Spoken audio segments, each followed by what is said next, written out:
Hi Kannada tech YouTube ಚಾನಲ್ಗೆ ಸ್ವಾಗತ. ಇವತ್ತಿನ ವಿಡಿಯೋದಲ್ಲಿ ಏನು ನೋಡ್ತೀವಿ ಅಂದರೆ ವಾಟ್ಸಪ್ಪಲ್ಲಿ ಈಗ ಹೊಸ ಒಂದು ಅಪ್ಡೇಟನ್ನು ಕೊಟ್ಟಿದ್ದಾರೆ. ಸೊ ಅದಕ್ಕಿಂತ ಮೊದಲು ಈ ಒಂದು ವಾಟ್ಸಪ್ ಅಪ್ಡೇಟ್ ಬಂದ್ಬಿಟ್ಟು ಬೀಟಾ ವರ್ಷನ್ನೇ ಮಾತ್ರ ಕೊಟ್ಟಿದ್ದಾರೆ. ನೀವು ಇನ್ನು ಬೀಟಾ ವರ್ಷನ್ಗೆ ಜಾಯ್ನ್ ಆಗಿಲ್ಲ ಅಂದರೆ ಹೇಗೆ ಜಾಯ್ನ್ ಆಗೋದು ಅಂತ ನಮ್ಮ ಚಾನಲ್ ವೀಡಿಯೋಸ್ನಲ್ಲಿ ಹಾಕಿದ್ದೀನಿ. ನೀವು ಇಲ್ಲಿ ನೋಡಿಕೊಂಡು ಹೇಗೆ ಜಾಯ್ನ್ ಆಗೋದು ಅಂತ ತಿಳ್ಕೊಬೋದು. ಸೊ ಈಗ ಇದರಲ್ಲಿ ಕೊಟ್ಟಿರೋ ಅಪ್ಡೇಟ್ ಏನಪ್ಪ ಅಂತ ನೋಡಿದ್ರೆ, ನಾವು ಯಾವುದಾದ್ರೂ ಒಂದು ಯೂಟ್ಯೂಬ್ ವಿಡಿಯೋನ ನಾವು ವಾಟ್ಸಪ್ಪಲ್ಲಿ ಶೇರ್ ಮಾಡುವಾಗ ಆ ಒಂದು ವಿಡಿಯೋ ಬಂದ್ಬಿಟ್ಟು ನಾವು ವಾಟ್ಸಪ್ಪಲ್ಲೇ ಪ್ಲೇ ಮಾಡಿ ನೋಡ್ಕೋಬೋದು. ಫಾರ್ ಎಕ್ಸಾಂಪಲ್ ನೀವು ಇಲ್ಲಿ ನೋಡ್ಕೋಬೋದು, ನಾನು ಆ ವಿಡಿಯೋನ ನನ್ನ ಫ್ರೆಂಡಿಗೆ ಶೇರ್ ಮಾಡ್ತಾ ಇದ್ದೀನಿ. ಶೇರ್ ಮಾಡಿಬಿಟ್ಟು ಎಂಟರ್ ಕೊಡ್ತಾ ಇದ್ದೀನಿ.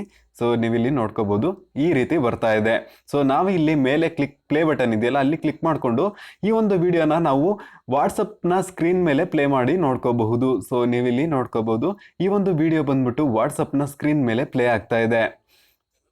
ಸೊ ಇದು ಪಹಣಿನ ಮೊಬೈಲ್ನಲ್ಲಿ ಹೇಗೆ ಡೌನ್ಲೋಡ್ ಮಾಡೋದು ಅಂತ ಒಂದು ವಿಡಿಯೋ ಮಾಡಿದ್ದೆ. ಸೊ ಅದು ಬಂದ್ಬಿಟ್ಟು ವಾಟ್ಸಪ್ನ ಮೇಲೆ ಬಂದ್ಬಿಟ್ಟು ಪ್ಲೇ ಆಗ್ತಾ ಇದೆ. ಸೊ ನೀವು ಇಲ್ಲಿ ನೋಡ್ಕೋಬಹುದು, ಇದನ್ನ ನಾವು ಎಲ್ಲಿ ಬೇಕಾದರೂ ಎತ್ತಿ ಇಡ್ಬೋದು. ಸೊ ಇದು ಬಂದ್ಬಿಟ್ಟು ಅಫಿಷಿಯಲ್ ವಾಟ್ಸಪ್ ಅಪ್ಡೇಟ್ ಆಗಿದೆ. ನೀವು ಬೇಕಾದರೆ ವಾಟ್ಸಪ್ನ ಬೀಟಾ ವರ್ಷನ್ಗೆ ಜಾಯ್ನ್ ಆಗಿ ಇದನ್ನು ನೀವು ಆಕ್ಟಿವೇಟ್ ಮಾಡ್ಕೋಬಹುದು. ಸೊ ಇವತ್ತಿನ ವಿಡಿಯೋ ನಿಮಗೆ ಇಷ್ಟ ಆಗಿದ್ದರೆ ಲೈಕ್ ಮಾಡಿ, ಹಾಗೆ ಈ ವಿಡಿಯೋನ ಎಲ್ಲರಿಗೂ ಶೇರ್ ಮಾಡಿ. ಇದು ಬಂದ್ಬಿಟ್ಟು ಪಾಣಿನ ಮೊಬೈಲ್ನಲ್ಲಿ ಡೌನ್ಲೋಡ್ ಮಾಡೋದು ಹೇಗೆ ಅಂತ ವಿಡಿಯೋ ಮಾಡಿರೋದು. ಸೊ ನೀವು ಬೇಕಾದರೆ ಈ ವಿಡಿಯೋನ ನಮ್ಮ ಚಾನಲ್ನಲ್ಲಿ ನೋಡ್ಕೋಬಹುದು. ಇದು ಮಾತ್ರ ಅಲ್ಲ, ಇನ್ನೂ ಹಲವಾರು ವಿಡಿಯೋಸ್ಗಳು ನಮ್ಮ ಚಾನಲ್ನಲ್ಲಿ ಅವೈಲೇಬಲ್ ಇದೆ. So thank you for watching. Bye.